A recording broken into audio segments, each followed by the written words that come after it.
This is the One Step Better podcast.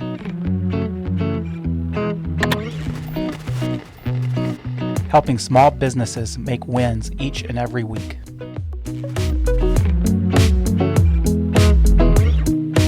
Hello, welcome back to the One Step Better podcast. I am Mike Schaefer, and with me, my co-host of the hour, good old Matt Patrick. Matt, welcome. What's up, brother?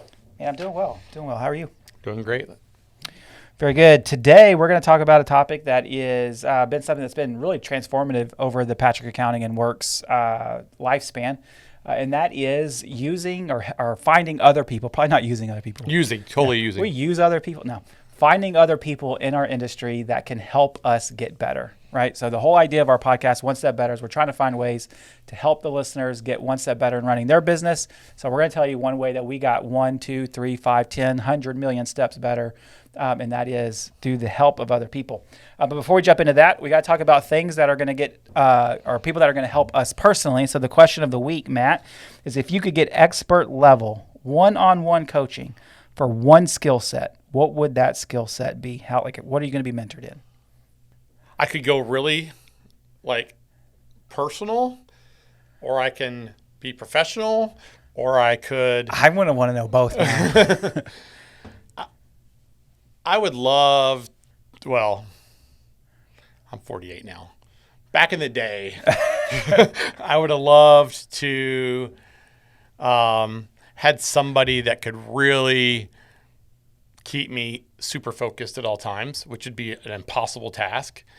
I think I could have succeeded in some things I wasn't able to succeed in, maybe athletically. Nowadays, I really wish I had someone to help me be. Hold on a second. I just picked up on something. You said that you want somebody to help you keep focused, but then you turn that into so that you could have been more successful athletically. Mm-hmm. I was saying that. I mean, I did well in school. I was someone in focus. I didn't really feel like I was well motivated, and I was. Wouldn't that have helped you in school, not just athletically? My school was. I don't care about the school. Honestly, part. My school stuff was good. I mean, I had good grades. I always got really good grades. I probably should have picked. I could have been smarter to pick a better career. Maybe that would have maybe helped me. Yeah. But no, school always came because it's shorter sprints. It's 50-minute classes an hour. I was fine with that. But athletically, I always kind of felt like I drifted a little bit. Like I would play a lot of different sports, and then I would be good enough. I'd be one of the better players on the team. I'd be one of the better players against our competition. But I wouldn't. I never really, my son works twice as hard as I do, and he has a lot more individual. You were great, but you didn't dominate. I was great at certain levels, yes. And as I got older, I no longer was great. Yeah. I became average, and if I would have worked harder, I just didn't have that and didn't desire. Where I'm at now, I think I would love to be able to, I'd like to have somebody to help me with relationships. So relationships with my parents, with my wife, with my kids. That'd be super awesome. That's a good answer. Yeah, I think that'd be. Right now, it's learning a lot on the fly, and you make a mistake, then you have to catch back up. Yeah, I do that a lot with my relationships. Yeah, I have a little bit of a temper. Your answer's a lot better than mine. Oh, There's the two things that popped in my mind. One of them, because Anna and I were just talking about it, is I recently bought a ukulele. Anna convinced me to do it because I've always wanted to learn how to play a guitar, and she said something this was weeks ago, she said something along the lines of, go learn to play the ukulele because it's easier than guitar. So we went to a music store because we had to get a keyboard stand for Meredith, and there was a ukulele there. I was like, well, I'll give it a shot. And so I wouldn't mind having some coaching on how to play the ukulele. How are you going to learn now? YouTube. That's coaching, just not as direct. It's not the expert level one-on-one coaching, right? Anna, can you play ukulele and a guitar? I'm $20 an hour. So $20 an hour is not bad. Hey, man, I think you found your life coach or one-on-one coaching for your skill set. Yeah, that is expert. We need to talk to Anna about how to set prices next. Yeah. how to set your pricing scale. The other thing that came to mind was, I think I talked about this before, is I would love to actually know how to play golf. Better than I actually can. You mean quality golf, like real golf. I say real because I could play real golf. I'm just not really great at it. Well, I mean, yeah, better. Yeah, to sit down with. You could afford that one, Mike. You can afford the ukulele coach who's $20 an hour. You can afford somebody to help you with relationships. We're not talking about is it affordable help. It's also. Let's be honest. Do I really want to? Exactly. Do I really not want to? It's, do I want to count the cost and put in the work? That's the thing. But this is an open-ended question that we can just make up stuff on. Yeah. So in the made-up world, I would love to learn like expert level one-on-one from Hank Hanegraaff. Not Hank. What's Hank Haney? Hank Haney. Hank Haney, Tiger Woods' old coach. That would be cool. I think it'd be fun. The reality is, you had a really good answer to help with relationships. And I think that's absolutely true for a lot of people, because the reality is if we just try to live life on our own without ever getting outside help, whether it's in golf, ukulele, or real life things like relationships, we're going to struggle because our abilities and our own power, our own strength is failing at best. But one of the ways that we can help move those things along is by bringing people into our life that is qualified, empathetic, loving, that's actually going to share and help.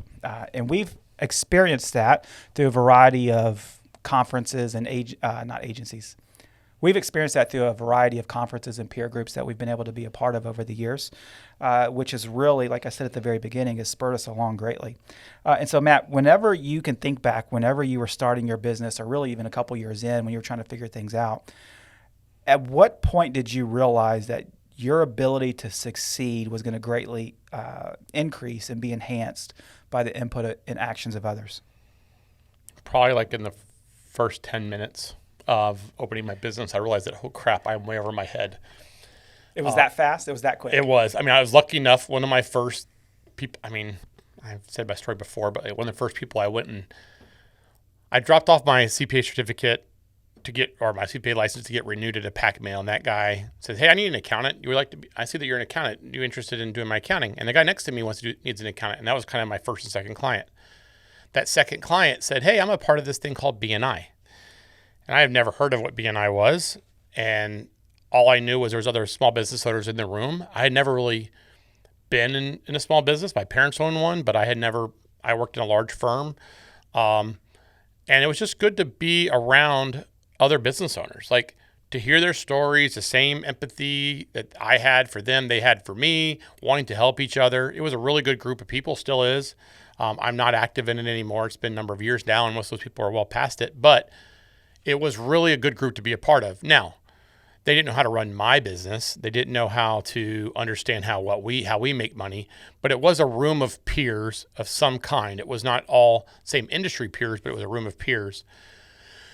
Then you find, I was lucky enough to find a couple of local firm owners that were really guiding for me. It was not necessarily a group, but it was like I had a couple of friends that had gone off to other firms, whatever, that created some help for me. I wasn't alone is what I would start with that process. Now, I made a billion mistakes in the beginning on how to hire, how to price, how to say yes and no to services, all the things that typical new business owners do.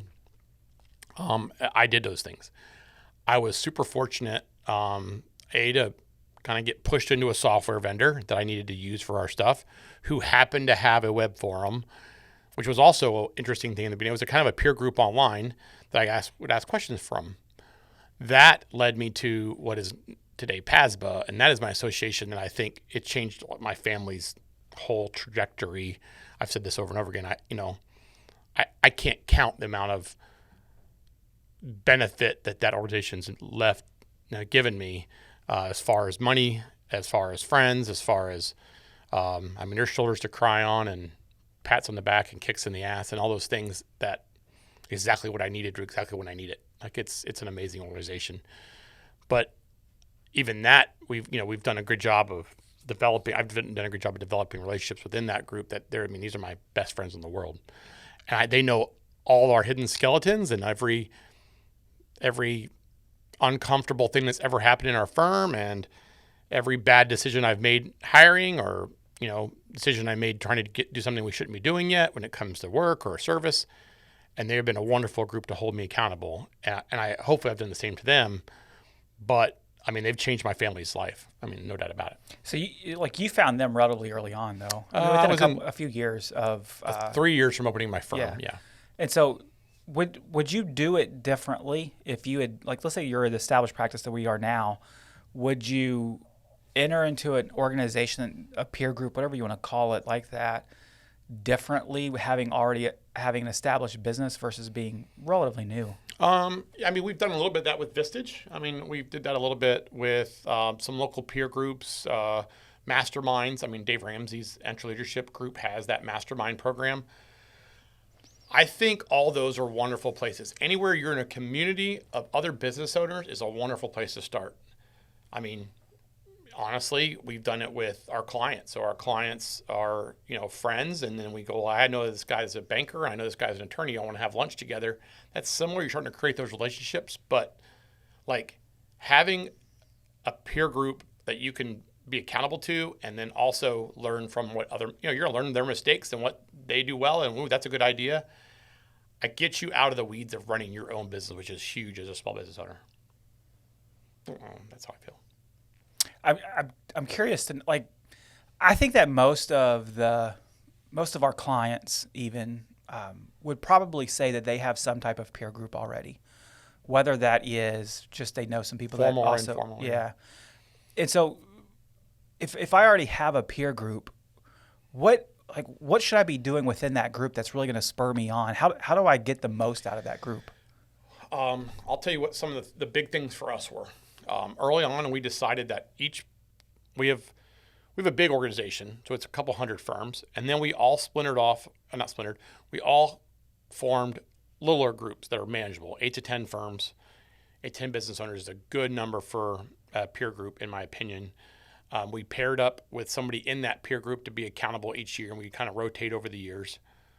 We'd have to we had a very structured, here's what you have to come. We met at least once a year, a lot of times twice a year, with our goals for the year, goals for the next 3 years, areas we want to talk about as part of that meeting. We had a very structured and uniform way to compare ourselves against each other.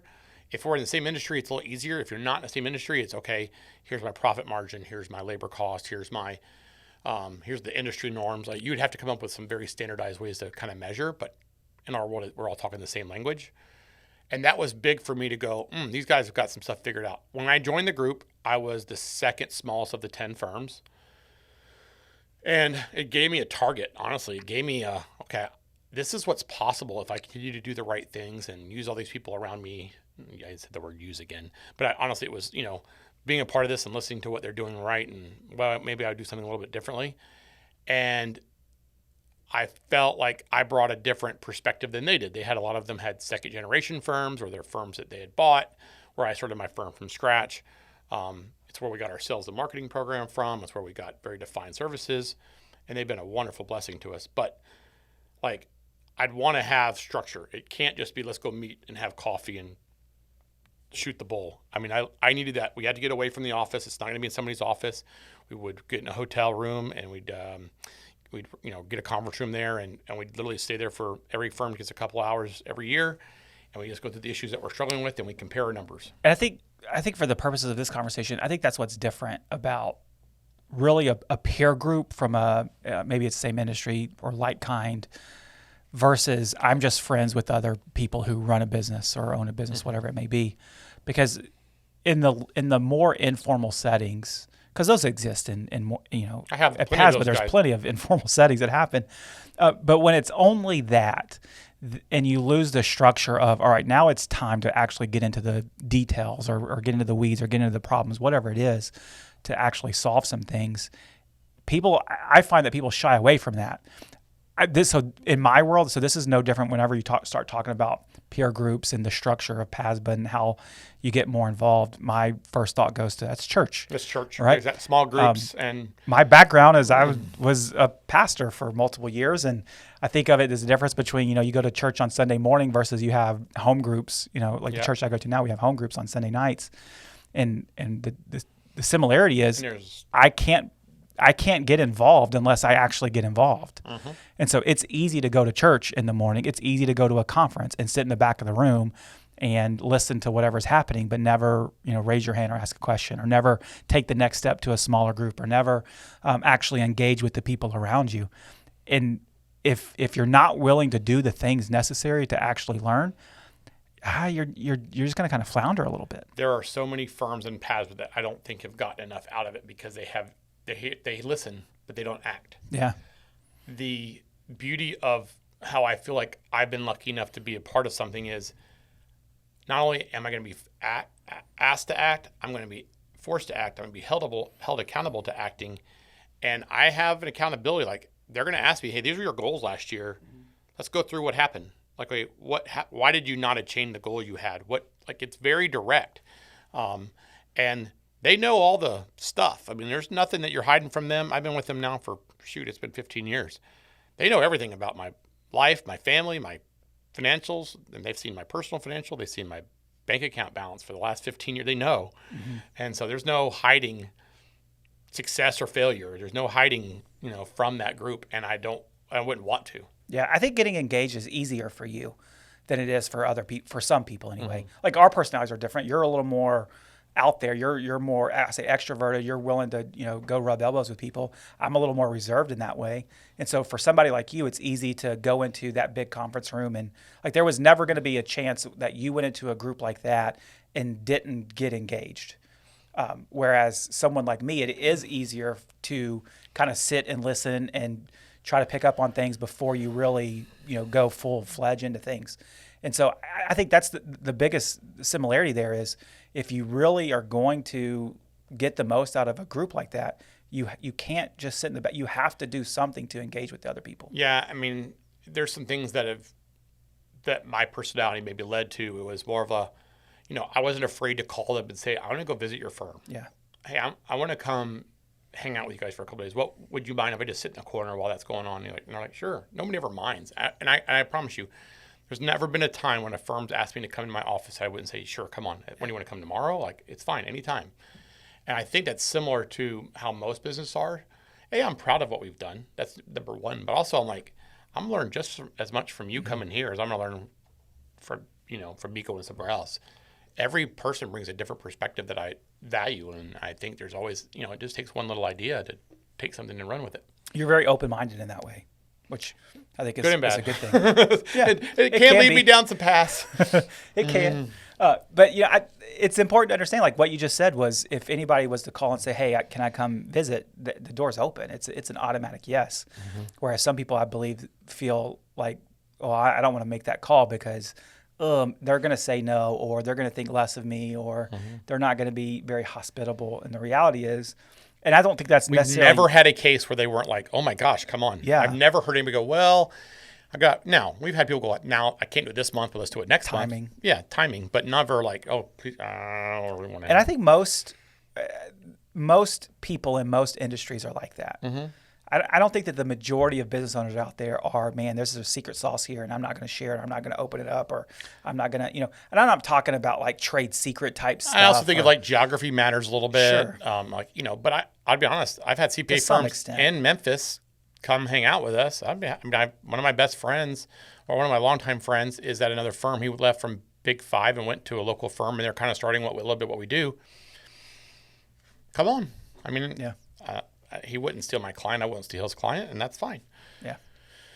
And I trust him enough to know that, hey, we're going to figure stuff out together. I get back to peer groups though real quick. My big thing for me is accountability. And I think that is a room where you have to go into it being very vulnerable and giving, and with the right mindset of that, I don't have everything figured out.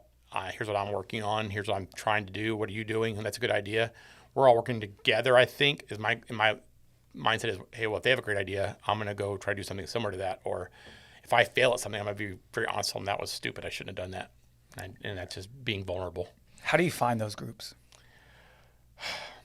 I mean, it starts with, in a bigger organization, it's getting to know some people that you want to, I use it as I wanted to be around people that were, what I imagined were more successful to be, or kind of what I want to be when I grow up. Mm-hmm. Like, hey, that's a firm that I can't imagine even doing that. But like, I still use Ed Hastreiter now all the time. If Ed Hastreiter let me spend a month in his office and just sit in his office, which if I probably asked him, he'd say yes. He's a mentor of mine. He doesn't realize that he is, but in my mind, he is. And likewise, right when I joined PASBA, I said, I looked at numbers and went, and that guy's firm is what I want to do. And I went and visited, 3 or 4 people's firms right away, and it just allowed me to create relationships with people and go, hey, I think it'd be good and beneficial for us to create a group to meet every year. And then that's how it started. We've done it a little bit locally here. It's a little harder, particularly if you're not in the same industry, unless you have but it could from that, from your home group at church. If 2 or 3 of those people owned a small business, you could say, hey, let's have a business meeting. Yeah. Or it could be, hey, look, I'm in B&I with you, or I'm in the chamber with you, and we do that here a little bit with the vendor group that we have tied to restaurants. I mean, that's what Rick did basically, is create a peer group. Yeah. We call it a referral group. That's really not what it is. It's just people doing the same thing with the same people. We're doing the same work. We're going to have the same kind of conversations.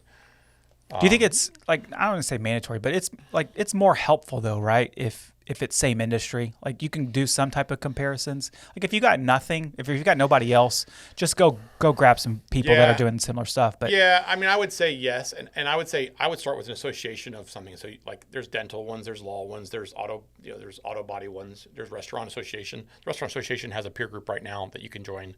Mm-hmm. If you remember the MRA in Memphis, they have like, hey, we have a group of owners that want to have these meetings, and they're in the same market, but they're not. Restaurants don't really compete locally. They do, but they don't. Yeah. They all kind of look at it as like, hey, we're all in this together. Yeah, they're not out there saying, well, hey, don't go over there, come over here. Yeah, you have to eat at my restaurant 7 nights a week, 3 meals a day.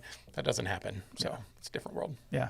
I always find that the like kind is super helpful, because then you could really start to break down the details. You're comparing apples to apples. Like, hey, now your concept may be different than mine, and you may be doing fast casual versus fine dining, but we're still running a similar labor model. We're still running how do I handle my food cost and my management of back of house and all that stuff. That's very similar. I think we have Clint and Jessica Nobles is a good example of this. They've created they were a previous podcast guest of ours. We do a lot of work with them. The work that he did in the home care space is just incredible. They have thousands of owners. They're basically creating peer groups is what they're doing. Yeah. Creating peer groups for people to be accountable to, and I think that's awesome work they're doing. And so it starts with finding the right people that you want to be around that can help guide you. And it starts with coaching. It starts with finding an association of like-minded people doing the similar things, which I think is a big deal. So you sit here and we've talked for however long about kind of your experience and how good it's been. If you had to do it over again, or you had to change it, or you had to start your own group, what are some of the things that you've learned over time that you would maybe do a little bit differently, or that you would hope to see in a group? One of the things that PASBA could have the potential to have a problem over time is that there's so many different types of firms that people have. So I would want to niche it down to as narrow a niche as possible of like kind things. Rootworks did this in the very beginning, and it's an organization we've been a part of. It was like, you have to be on these software. You're going to make, this is the service you're going to be selling. Here's the practices we're trying to run. It was creating a very consistent model that everybody can kind of run a similar business to. I think if I was doing it all over again, there's a lot of firms that have been a lot smarter than I. They joined PASBA before they even had opened their doors. Yeah. And I'm like, that was basically buying a franchise for nothing. I wish I would have done that. I mean, I would have loved to have been in PASBA before I opened my doors. I didn't realize I was going to have a firm when I opened my doors. You didn't realize there was a problem until I didn't you knew know. there was a problem. Well, you don't know what you don't know. But like, if I was starting from scratch today, first thing I'd do, I'd still be a member of PASBA, and I would go right back to that. I'm at client zero again. What structures do I need to set up right now? I think that's where I would start as fast as I possibly can. I think it's interesting. You said that the same thing is you would start that group as early on as possible. The reality is there is some immeasurable impact that you can get from having good qualified people that are doing like kind stuff that's helping each other along the way. But in order to take advantage of it, you really have to engage yourself with the other people around you. And to the extent you don't do that, it's gonna be lacking, just like anything else. And so if you're out there and you've tried to get involved in some different groups and it just didn't work for you, I would think back and what did you really do that's within your control to get yourself out there and actually learn more about the other people and help out other people and try to actually engage. If you're just sitting in the back of the room, you can sit in the back of the room forever and talk about how bad the group is. But the reality is you got to look in the mirror at some point and say, I got to do the work necessary that's actually going to result in the things that I'm trying to accomplish here. And so that's wrapping it up. Matt, I really appreciate you talking about this. I know that from having known you for the past 8 years, PASBA is very close to your heart, and it definitely has its fingerprints all over this place. Yep. And so it's really good to hear. So thank you guys for listening. If there's anything we could ever do for you, or if you don't have a group and you're asking or looking for some direction or just some empathy, give us a call, send us an email, and we'll be glad to connect. Let's go grab coffee or go to lunch together, and we can definitely provide that empathy or even some more stories. So you can reach us always at onestepbetter@works.com. Otherwise, have a great day, and thanks for listening.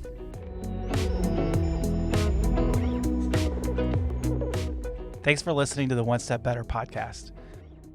I'd really appreciate it if you would take some time to rate us 5 stars on your podcast player of choice, and make sure that you subscribe to our YouTube channel so that you never miss out on another episode. Thanks, and have a great day.